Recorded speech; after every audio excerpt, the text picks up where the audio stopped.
Good morning. It is Tuesday, April 7th. I'm Maeve McMahon and you're watching Europe Today, your daily dose of European news and analysis, live here on Euronews. Coming up just days before Hungary's parliamentary elections, US Vice President JD Vance is due in Budapest today.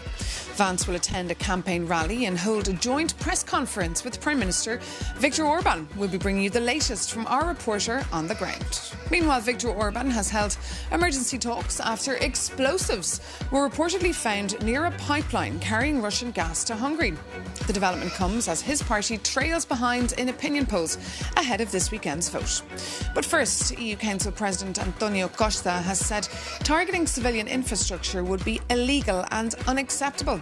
His comments follow escalating tensions after US President Donald Trump threatened strikes on Iranian infrastructure if the Strait of Hormuz is not reopened. Speaking on Truth Social, Donald Trump used foul language, saying Tuesday will be Power Plant Day and Bridge Day, all wrapped up in one in Iran. There'll be nothing like it. Open the strait or you'll be living in hell. For the latest, we can now cross over to Doha, where your news correspondent Adel Khalim is standing by for us this morning. Good morning, Adel. Thanks so much for joining us. Look, this Trump deadline is approaching very fast, but what exactly should we read into here? Yeah, Maeve, the clock is really ticking now. We're less than 18 hours away from that 8 p.m. Washington deadline imposed by U.S. President Donald Trump for Iran to reopen the Strait of Hormuz, a vital shipping route that Tehran says is open but closed to its enemies. Over the Easter weekend, the rhetoric really ramped up. Trump warned Iran would be, quote, living in hell if a deal was not reached. Now, Tehran hit back just as strongly. Speaking to the Associated Press, Iran's culture minister called the U.S. president unstable and delusional, saying his statements aren't taken seriously.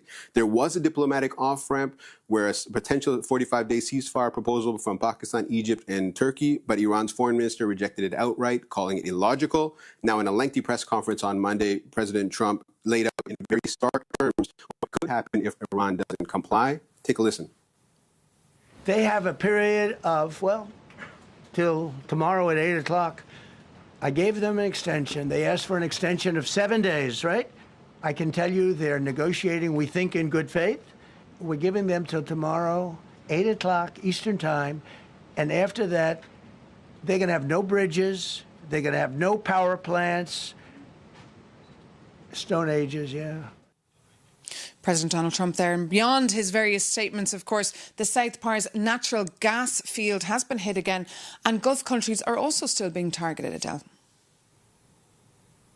That's right. It's adding real anxiety to the region. Iran's South Par's petrochemical complex is a critical site, part of the world's largest natural gas reserve, shared with Qatar, and it's the second time it's been targeted in a few weeks. But there are also signs of diplomacy. Qatar's Prime Minister Sheikh Mohammed bin Abdulrahman bin Thani received a phone call from Iran's Foreign Minister Abbas Araghchi yesterday. And speaking to our Euronews colleagues in Dubai, the diplomatic advisor to UAE's president says a ceasefire is not enough and is calling for a durable security plan. But with the conflict now in its sixth week, Maeve, and that deadline just hours away, the situation remains extremely tense. OK, Adel Khalim, thank you so much for that live update there from Doha. Now back here in Europe, the clock is ticking towards the biggest election of the year for the European Union, taking place this very Sunday in Hungary. Just a few days ahead of the big day, though, Serbia said they found explosives at the Hungarian border, very close to a pipeline, delivering Russian gas to Hungary.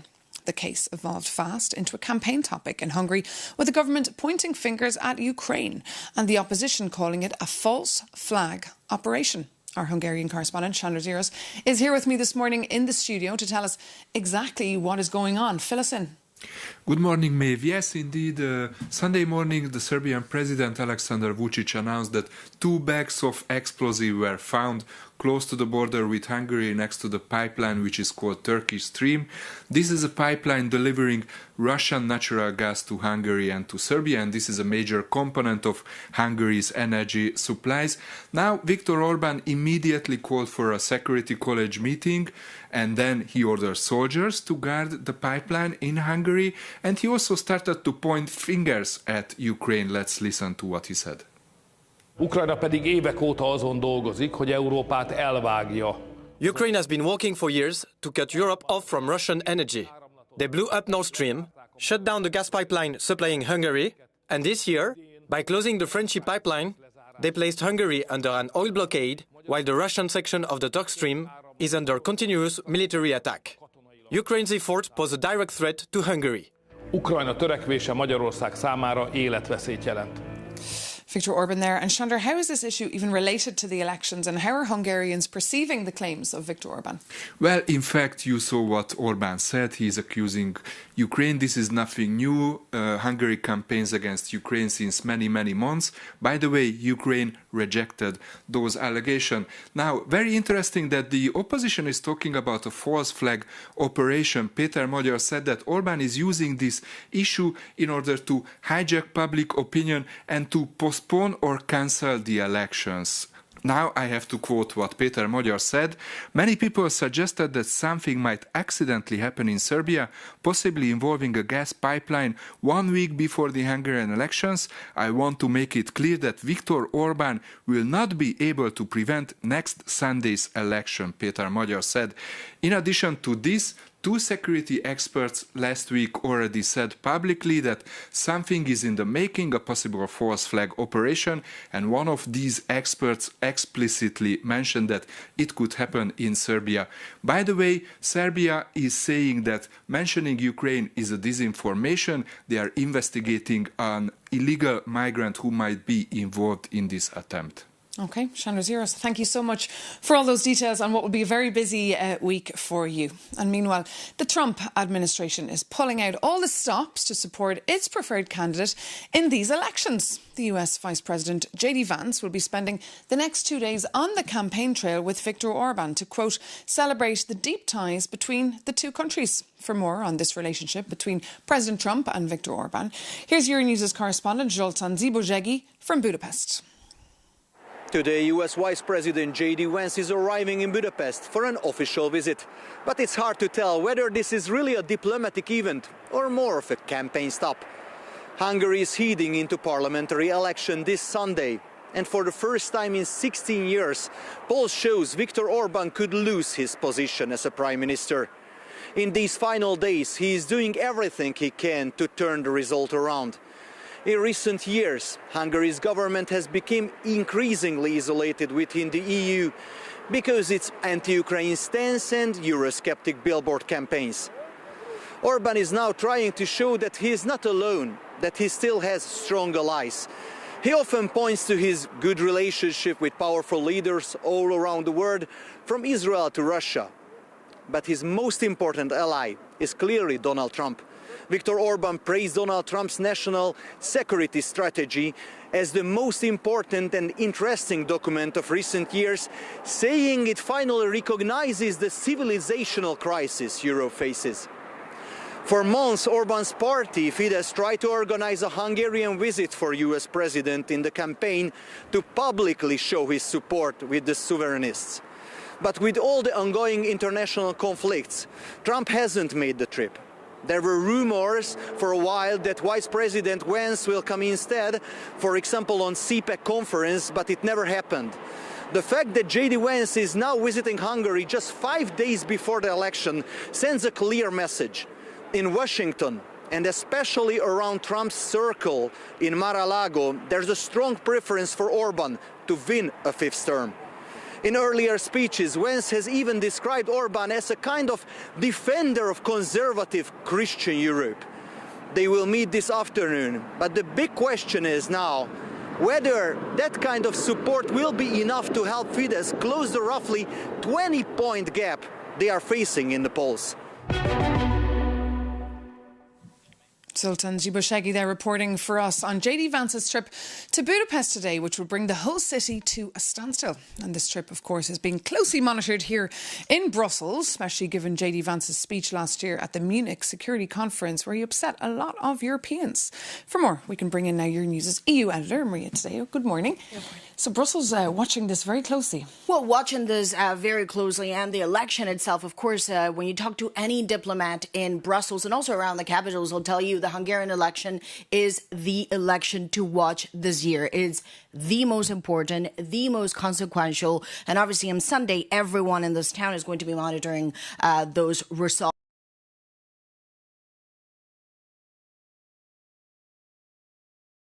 see that the U.S. is really now throwing support behind Orban, and yet the approach from the European Union has been the complete opposite, to really do low profile, to not get involved, to not respond, to really not snap back. And you saw in those pictures that when you walk around Budapest, the face of Ursula von der Leyen is in posters which sort of portray this as a head of the Commission that is going to destroy Europe, and Viktor Orban is the polar opposite, the man who is going to face her. And still, we've seen very little from the Commission.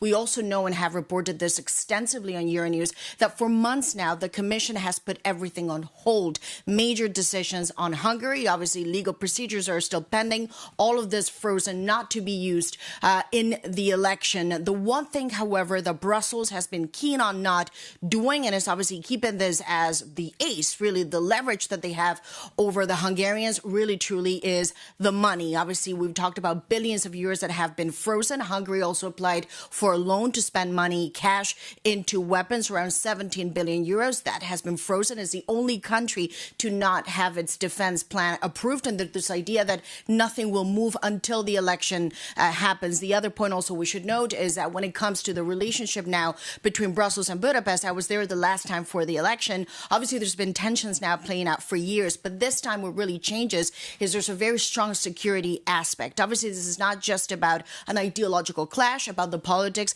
but really now for a number of member states, Hungary now so close to Russia, the tapes, the leaks, the conversations among the foreign ministers of the two countries, that has now really crossed the line, because now you talk about defense and key security capabilities, and that is now seen really as a red line. The one thing I would note just very briefly also is when you talk to diplomats in Brussels, they tell you whichever way this goes, the relationship will have to change. If Magyar wins, obviously that's a new government. If Orban wins, he could lose a lot of seats, and obviously that could translate into perhaps a weaker Orban. So whatever happens on Sunday, something will have to change. And just briefly, you mentioned Peter Magyar. How does Brussels view him? You know, it's an interesting one because in a way they have kept a very calculated distance.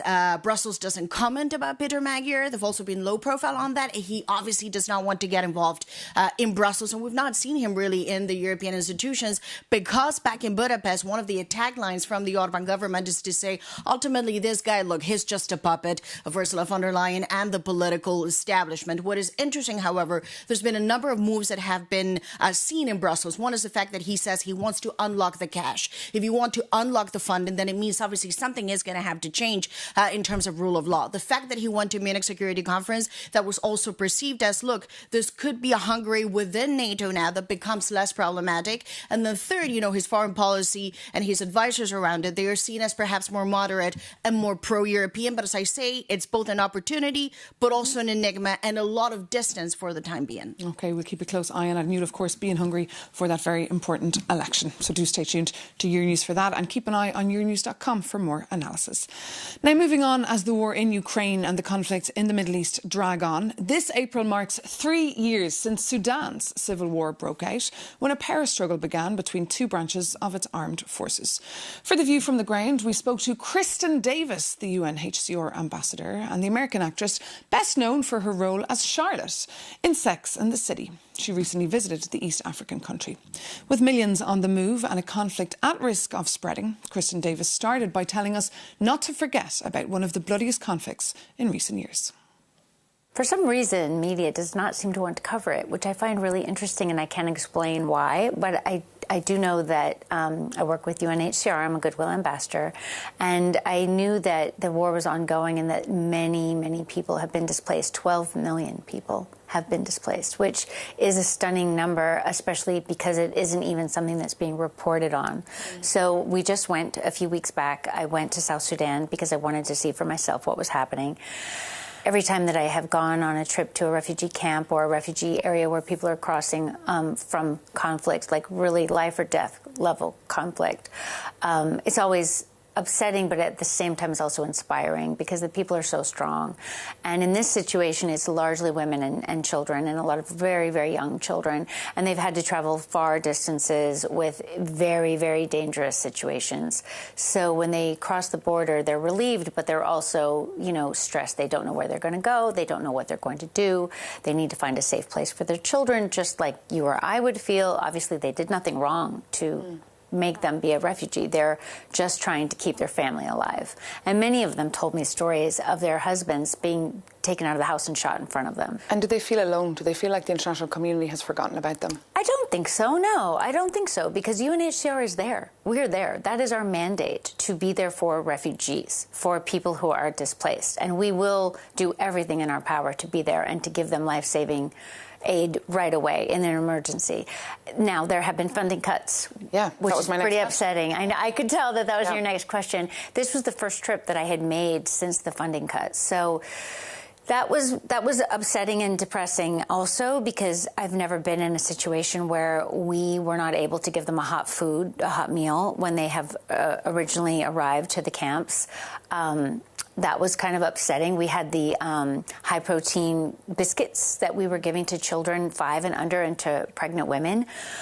But I haven't ever been in a situation where we couldn't say, here's your water, here's your tent, here's your hot meal. It was just really so deeply troubling after everything that they've been through, after the violence that they've been through, that we can't feed them a hot meal. But what is the future for these people? You described millions of people on the move, millions of people displaced. Where will these people go? Obviously, I'm sure they just want to go home. They do want to go home. And I mean, one can only hope that some larger forces will intervene that will bring peace, or at least encourage the players to put down their arms and stop the fighting. The region has obviously been through, many struggles in the past, which I feel like in some ways influences the fact that people aren't talking about it in the media. I think there's some level of fatigue, which is unfortunate because it's still people's lives.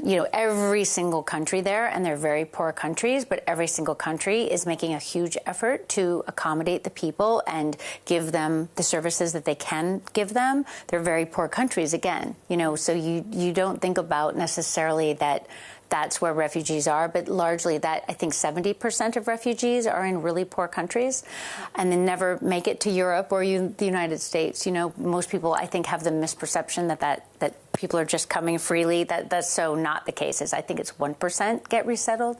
So they're mostly in the poor neighboring countries who can be very, very welcoming, which is hugely important. They may not have a huge amount of funding for them, but the warmth of the welcome is powerful. I think they just want to go home at this point, and it's so many people that it's hard to even imagine, how they will be resettled into these new countries that they're in. But I do think everyone's making a huge effort for that to be a positive experience for them. And meanwhile, Kristen, the war, the US-Israel war on Iran, it's entering its second month. It's turned the whole world upside down. Yeah. Could we be in this for the long haul, you think? I hope not.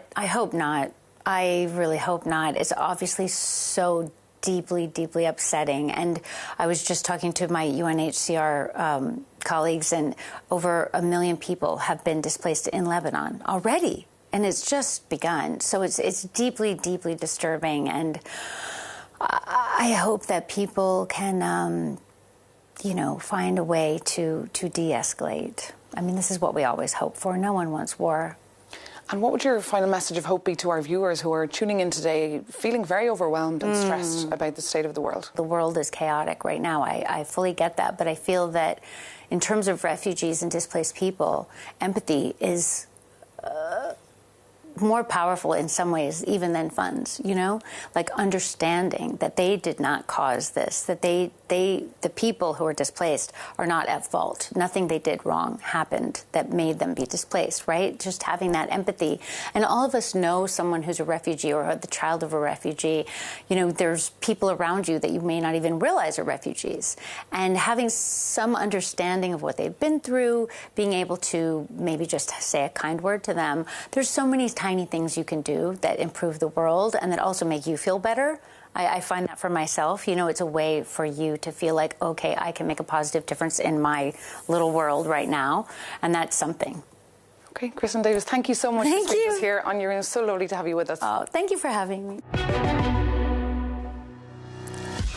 Kristen Davis there, the American actress and the UNHCR Goodwill Ambassador, speaking to me earlier. Well, that brings this edition of Europe Today to an end. Thank you so much for tuning in, as always. For more news and analysis, do visit yournews.com. Take care and see you very soon.